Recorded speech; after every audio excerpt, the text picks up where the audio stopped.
From October of 2024 to October of 2025, I took almost 500 pictures just on 35mm film for my transition project.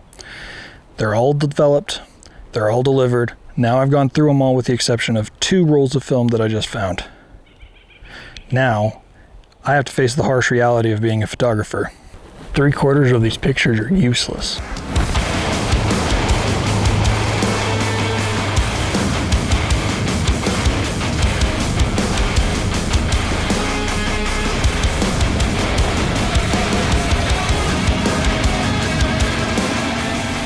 For some reason, I had thought that slowing down and learning to shoot on film was going to reduce the attrition rate of my photos when compared to shooting digitally. But man, was I wrong. If nothing else, in hindsight, you look at it, and even if you just look at the equipment and some skill issues, entire rolls of film can be completely wasted. Editing, developing, everything. All of the money, all the time spent, completely down the drain. That's what happened with 2 of mine. Came out completely unexposed, and one of them came out with some really bad light leaks too.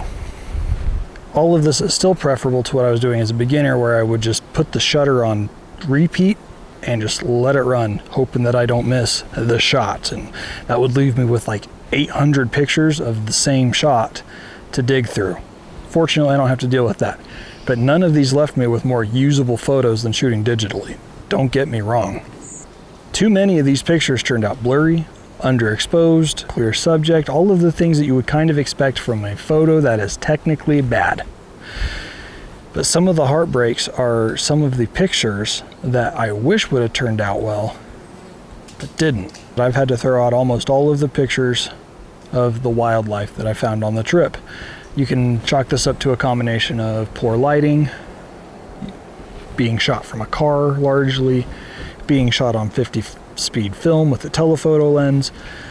All of these things combined to make a picture that is just not good. It's like, oh, look, a mountain goat, here you go, and that's about it.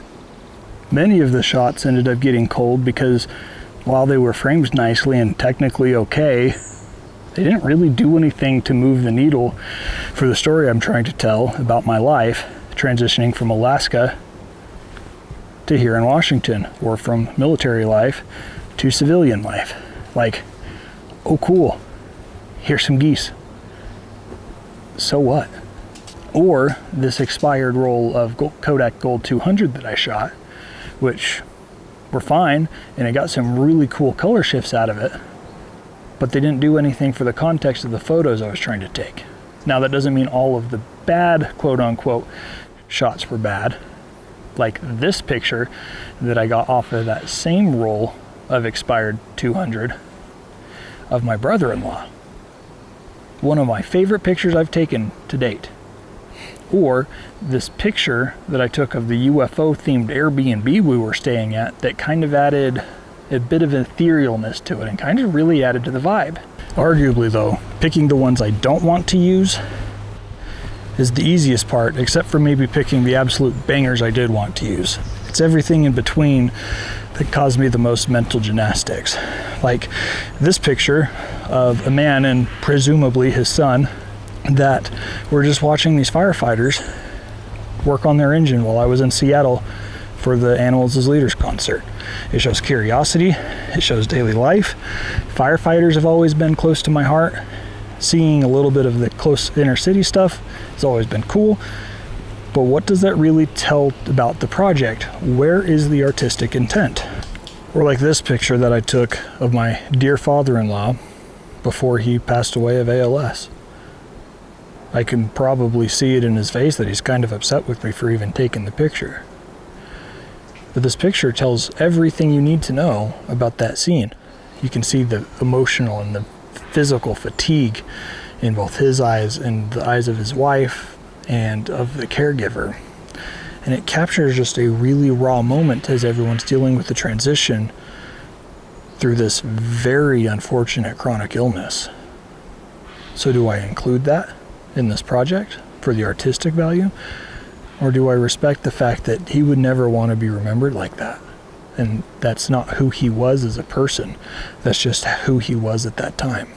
Or like this photo of a beautiful golden hour close-up macro shots, well framed, well focused, all intents and purposes beautiful shot of the cottonwoods in Alaska before I left.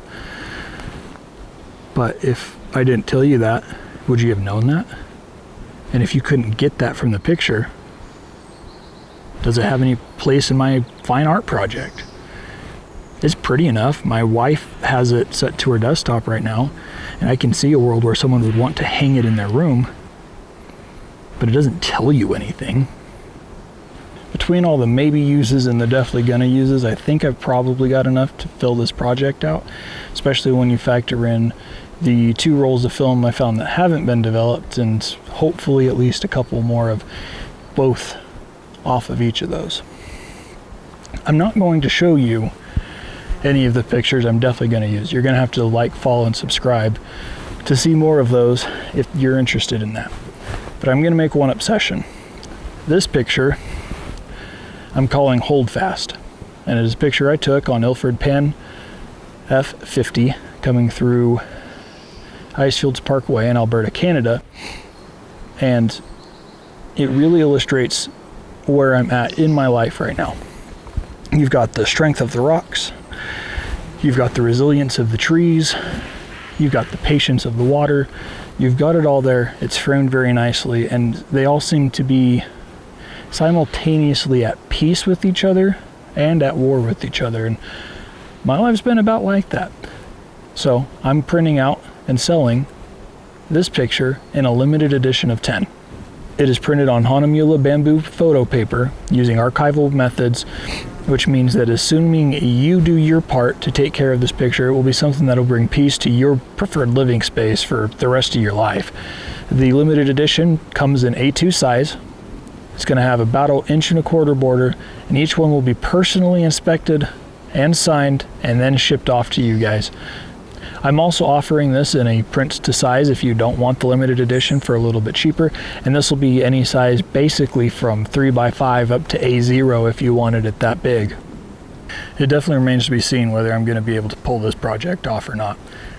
Between the time hack and the pretty incredible financial hurdles that I have to face, it's big. This is big for me. I do wish I took more pictures, but let's be honest, who's ever regretted taking too many pictures? So I wish I could have erred on that side, even with the financial constraints. But we'll have to see. With that, I've been Shepard, and remember, you are the West.